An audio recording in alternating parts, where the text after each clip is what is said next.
Muy buenos días y bienvenidos nuevamente a Programa 123. En esta ocasión, pues vamos a empezar desde lo más básico para introducirnos a la programación competitiva, que son las estructuras de datos. Bien, empezamos con los arreglos y vectores. Pues ya, como ya saben, un arreglo es una serie de datos continuos a los cuales se puede acceder a través de un índice. Podemos definir un vector a través de la librería vector, que es un arreglo que tiene unas funciones bastante especiales. Nos va a convenir con respecto al arreglo en algunas ciertas situaciones que vamos a ir viendo más adelante. Bueno, en esta zona tenemos marcada la definición de un arreglo y de un vector. Como pueden ver, un arreglo se le tiene que especificar un tamaño para poder usarlo. Para definirlo, pues tipo, nombre del arreglo y el tamaño.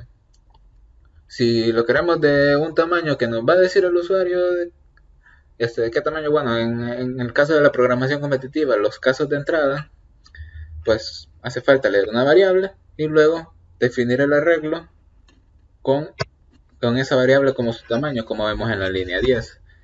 Bien, tenemos en la línea 11 la definición de un vector, pues con la palabra reservada vector y entre símbolos de menor y mayor, el tipo de datos que va a tener ese vector. Que ojo, tanto para arreglos como para vectores, este tipo de datos puede ser cualquiera. Puede ser un arreglo de pilas de colas, un, un arreglo de cadenas. Lo que está en paréntesis lo podemos obviar si queremos. Incluso los mismos paréntesis y el vector va a seguir definiéndose. En este caso le hemos dicho que queremos un vector de tamaño n y que todos sus elementos sean 0. Otra forma de hacerlo es con la función assign, en la que le especificamos primeramente el tamaño, que es n, y de ahí los datos que queremos guardar en cada una de las posiciones. Y bueno, respecto a la función resize y reserve, vamos a hablar con más detalle ahorita. Que estas funciones son las que definen capacidad y tamaño. Bien, si definimos bien la capacidad, podemos evitar el realojamiento que eleva bastante el orden de complejidad.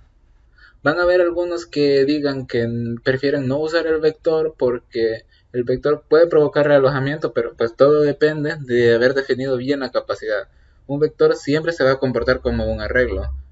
Esto con respecto a su capacidad. Entonces, si desde un principio le definimos bien la capacidad, no va a haber ningún problema de realojamiento. Porque si nosotros estamos cambiando la capacidad, ahí es donde pueden surgir los problemas. Por ejemplo, en este caso, en la definición de vector que habíamos visto en la línea 11, como le definimos un tamaño de n, a la misma vez le definimos una capacidad de n. Y bueno, ya en la línea 2, en la línea 14, le modificamos esa capacidad con la función .reserve. Ya le dijimos que no queremos que tenga una capacidad n, sino que tenga una capacidad de 1000. En ese momento hay realojamiento. O puede que no, dependiendo de qué tan llena esté la memoria de la PC. Pero como en programación competitiva nosotros no sabemos con qué sorpresa nos van a salir, pues mejor definamos bien la capacidad para que solo en un momento haya selección de espacios de memoria a los que se tenga que llenar. ¿Por qué? Porque pues la capacidad simplemente lo que dice es qué tantos espacios de memoria continuos necesito. Entonces, si nosotros hacemos más grande la capacidad y resulta de que no tenemos esa cantidad de espacios de memoria continua disponibles, nos vamos a ir a otro lugar en la memoria y tenemos que ir jalando cada elemento hacia esa nueva zona de memoria. Entonces, por eso necesitamos definir bien desde un principio la capacidad de un vector. Bien, aquí están las dos reglas que vamos a necesitar para capacidad y tamaño. Bueno, antes hay que definir qué es el tamaño. El tamaño básicamente nos está diciendo cuántos de esos espacios de memoria que hemos seleccionado están realmente llenos, porque la capacidad solo nos va a decir hasta cuánto puedo llenar un vector. mientras que el tamaño nos va a decir qué tan lleno está. Entonces, si aumentamos el tamaño y la capacidad es menor al nuevo tamaño, entonces se incrementa la capacidad con mucho riesgo de realojamiento. Y pues si el nuevo tamaño no es mayor a la capacidad, pues la capacidad va a permanecer fija. Y al reducir el tamaño no nos tenemos que preocupar por la capacidad porque siempre va a permanecer fija. Y bien, vamos a ver estos otros ejemplos. Ahí pueden ver que es exactamente el mismo código en el que habíamos definido el tamaño como n y la capacidad como una constante que la definimos en la línea 2. Y bueno, después solo recorrimos el vector para ir mostrando los datos. Entonces, aquí hubo realojamiento sí o sí, dependiendo de el tamaño de n. Entonces, más adelante vamos a ir viendo los diferentes casos de definición de capacidad de tamaño y cómo podemos evitar el realojamiento, que definitivamente nos quita mucho tiempo de ejecución que no queremos que nos pase en competencia. Bueno, cómo asignar datos a un arreglo o un vector, pues es exactamente de la misma manera en ambos. Solo hace falta especificar con corchetes el índice y el valor al que se le va a asignar. Y de la misma manera que recorrimos un vector, podemos recorrer un arreglo. Aunque para ser sincero, esta forma no me gusta a mí. Bien, con respecto a los arreglos de booleanos, estos los podemos utilizar para representar estados binarios exclusivamente. Aunque, a pesar que podemos declararlos así especificando un vector de tipo booleano o un arreglo de tipo booleano, no vamos a usar esa nomenclatura que es la tradicional para poder definir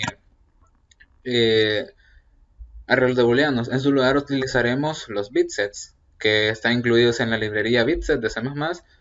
¿Y por qué vamos a usar bitset en lugar de arreglos de booleanos? Por la simple razón que un bitset va a ocupar exactamente la cantidad de bits que se le ha especificado, mientras que un arreglo de booleano va a ocupar 2 bytes multiplicado por la cantidad de elementos que va a tener ese arreglo. Entonces ahorra más memoria el bitset. Además tenemos unas funciones que nos van a ayudar bastante, que son el reset y el set. Para asignar elementos a un bitset lo podemos hacer con 0, 1, con true o false, que pues true es lo equivalente a 1 y false es lo equivalente a 0. Y pues en este caso nuestro bitset va a tener específicamente 1000 bits de espacio. Y eso es todo lo que necesitamos saber para pasar a los problemas, así que vamos. Bien, vamos a ver problemas de estructura de datos. Vamos a ver el primer problema, que es el número faltante. Este problema es sacado de la página cses.fi, que la dejo ahí en la descripción. Voy a dejar el link específico a este problema y los demás que vamos a lo largo del video.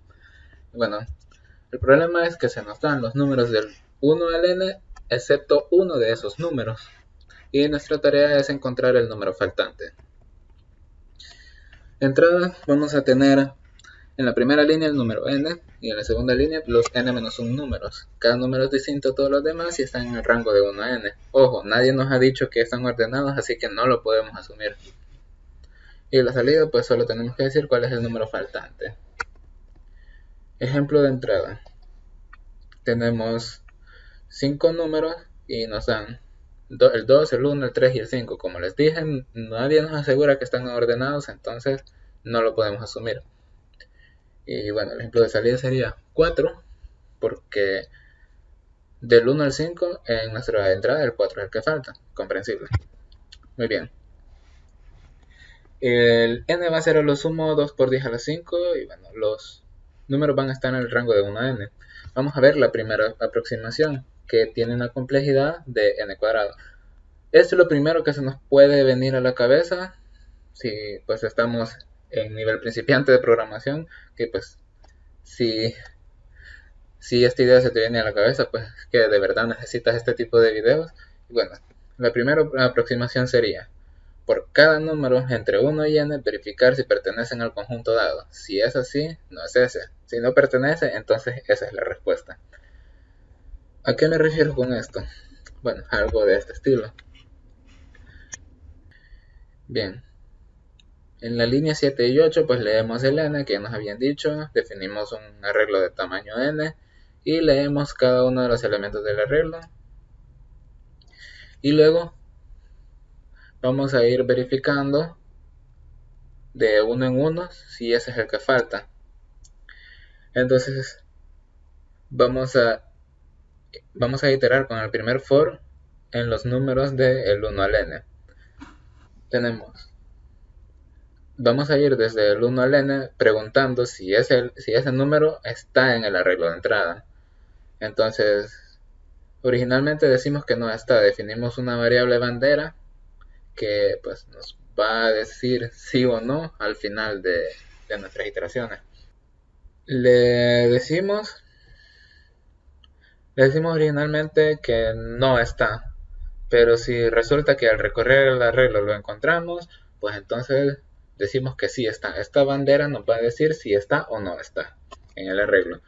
Entonces, al terminar nuestro for de más adentro, vamos a verificar si la bandera se activó alguna vez, y si no se activó, pues significa que ese número efectivamente no está ahí y solo hace falta imprimirlo. Entonces, con J recorremos el arreglo y preguntamos si J es igual a I. J va a tomar exactamente el valor de cada elemento del arreglo. Entonces, en nuestro ejemplo de entrada, que era 2, 1, 3, 5, primeramente I va a iniciar con 1 y J va a iniciar con 2, porque es el primer elemento de la entrada. Y va a preguntar si 2 es igual a 1, y pues va a decir que no, entonces va a seguir iterando. El siguiente elemento que va a tomar es 1. 1 va a ser el siguiente valor de J. Y va a preguntar, ¿1 es igual a 1? Sí, es igual a 1. Entonces vamos a hacer bandera igual a verdadero. Y vamos a salirnos del bucle porque ya encontramos el número y ya no nos interesa seguir avanzando. Ahora bien, ¿encontramos el número? Sí, lo encontramos. Entonces lo que está dentro del if no se ejecuta. Como pueden ver aquí en el comentario, pues decir distinto de van equivale a preguntar si van es igual a falso, porque el if solo toma el resultado de una expresión lógica. Como saben, una expresión lógica puede dar el valor de 0 o 1. Entonces, van, aunque explícitamente sea true o false, esto equivale a 1 o 0. Bueno, esto equivale a 0. Esto equivale a cualquier cosa distinto de 0. Entonces, así van a seguir siendo las siguientes iteraciones, y cuando i sea igual a 4, pues va a preguntar primeramente 2 es igual a 4, no. Luego el siguiente elemento es 1, entonces 1 es igual a 4, no. Y luego 3 es igual a 4, no. 5 es igual a 4, no. Entonces van siempre tuvo el valor de falso y nunca lo cambió. Entonces este if se va a ejecutar y vamos a imprimir y nos vamos a salir. Entonces nos va a producir la respuesta de 4. ¿Ok? ¿Cuál es el veredicto de esto? Tenemos el límite de tiempo excedido. ¿Por qué pasa esto? Porque cuando n es igual a 2 por 10 a la 5, pues vamos a tener que hacer, vamos a tener una complejidad de n cuadrado, lo cual va a ser 10 a la 10, que no lo podemos hacer en menos de un segundo, que es el tiempo límite que tenemos. De hecho, si se fijan en el caso 12, tenemos un tiempo de 0.68 segundos, lo cual no es para nada bueno, ya que el límite de tiempo es un segundo. Pues vamos a ver entonces otra aproximación, que esta sí funciona. Es la aproximación de complejidad en el log n. Bien. Lo que vamos a hacer en esta aproximación es ordenar el conjunto dado e iterar del primero al último. La primera posición que no sea igual al elemento dentro de ella será la respuesta. Entonces, ordenamos la entrada. Nos quedaría como 1, 2, 3, 5. Esto es como tenemos los números actualmente. ¿Cómo deberían estar? Pues lo podemos especificar a través de las posiciones. Entonces, como pueden ver, en la posición 4 está un número mayor. Significa que el 4 es el número que falta. Entonces, en esta aproximación sí tenemos el problema aceptado. ¿Y qué es lo que hacemos? Pues lo de toda la vida, leemos el arreglo, ordenamos el arreglo de esta manera con esta función que por cierto está en la librería Algorithm, lo voy a dejar en la descripción, y vamos recorriendo el arreglo. Entonces vamos a comparar i más 1 con el elemento actual del arreglo. Ojo que aquí no tenemos for anidados, no tenemos ciclos anidados, entonces eso hace que sea un recorrido lineal sobre el arreglo y sin ningún problema podemos ejecutar 2 por 10 a la 5 pasos. Bien, vamos a comparar i más 1 con el elemento actual del arreglo. ¿Por qué i más 1? Pues porque i lo estamos iniciando en 0, ya que tanto los arreglos como los vectores se indexan desde 0. Bien, preguntamos i más 1 igual al elemento del arreglo. Si no es así, entonces vamos a imprimir i más 1. ¿Por qué funciona? Porque pues la función sort nos lo va a ordenar de esta manera, y pues en este caso i más 1 vendría siendo 1, 2, 3, 4 y 5 según como vaya avanzando. Ahora bien, si nunca llegamos a esta condición, pues entonces tenemos que imprimir n, que es el número faltante. Hacemos return 0 para salir de la función main, para que el programa se termine inmediatamente, porque no podemos imprimir un número y luego n, no, solo vamos a imprimir n cuando sea necesario. ¿A qué me refiero cuando es el último número que falta? Bien, digamos que en la entrada lo que nos dieran fuera 2, 1, 3, 4 en lugar de 5. Entonces, pues acá en lugar del 5 tendríamos el 4 y las posiciones siempre coincidirían. Pero como estamos iterando hasta n-1, pues nunca vamos a poder saber si es n el que falta. Pero por definición, si no fue ninguno de los n-1 números, entonces tiene que ser n. Entonces imprimimos n. Si no hacemos la línea 20 de código, no vamos a tener accepted. Vamos a tener run answer. Bien, vamos a ver una tercera aproximación, que esta es aún más pequeña en complejidad, que es de complejidad lineal. Bien, por cada elemento leído, grabar cuál fue en un arreglo de booleanos, recorrer el arreglo y ver cuál no está activado. Por ejemplo, en el arreglo de entrada, pues lo primero que haríamos sería marcar 2 como que sí pertenece a nuestro conjunto de entrada. Marcamos el 2. Como saben, pues en un arreglo de booleanos siempre las posiciones se indexan de izquierda a derecha y desde 0. Pues el primer bit va a ser 0, porque pues 0 nunca lo vamos a tener dentro de nuestro conjunto, los números están en el rango del 1 al n. Bien, entonces leímos el 2, lo marcamos con 1. Originalmente esto está en 0 todo. Leímos el 1, marcamos la posición 1 como verdadero. Leímos el 3, marcamos la posición 3, leímos el 5 y marcamos el 5. Y bien, luego de 1 a n veremos cuál fue el que faltó por marcar.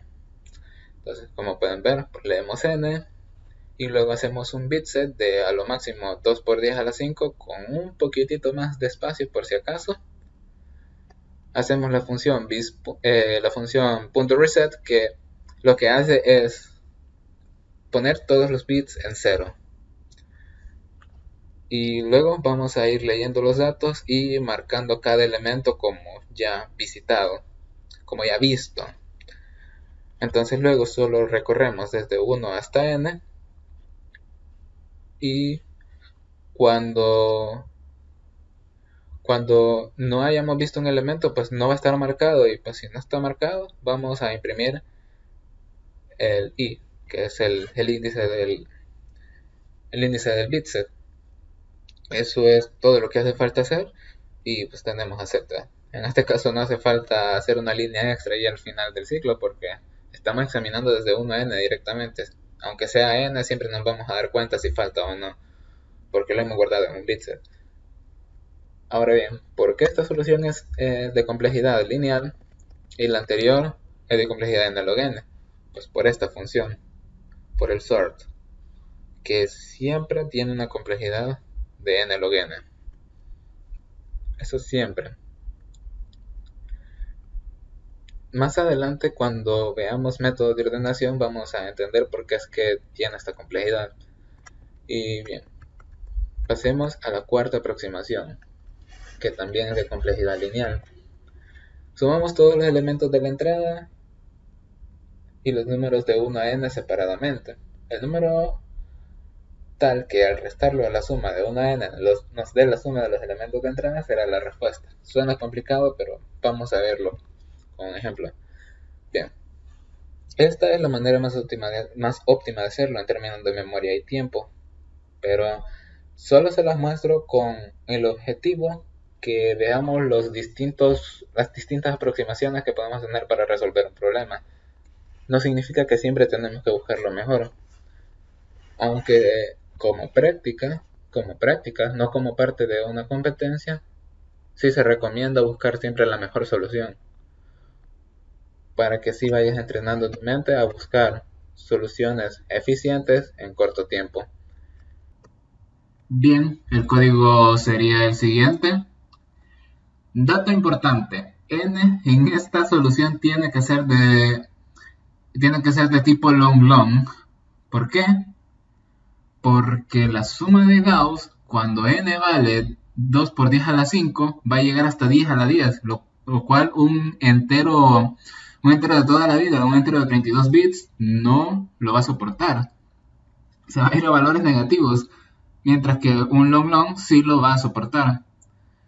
Entonces declaramos n como long, in va a ser la variable temporal, va a ser donde guardaremos los datos que vayamos leyendo. Suma 1 va a ser la suma de los datos de entrada y suma 2 pues la suma de Gauss desde 1 hasta n. Calculamos la suma de Gauss de 1 a n, leemos los datos y vamos añadiendo la suma. Y pues como lo decíamos en la aproximación, el número tal que al restarle la suma de 1 a n nos dé la suma de los elementos de entrada será la respuesta. ¿Cómo calcular ese número? Pues solo le quitamos a suma 2, suma 1 y lo imprimimos. Y nuestro veredicto es este de acá. Como pueden ver, el problema está aceptado y aquí se acaba. Estas eran todas las aproximaciones que quería que tuvieran en cuenta. Lamentablemente solo pudimos ver un problema en esta ocasión, pero en próximos videos vamos a abordar otro problema bastante interesante y vamos a tratar de darle el mayor número de aproximaciones posible para que todas las tengan en mente y en cualquier momento las puedan utilizar. Muchas gracias por haber visto este video y adiós.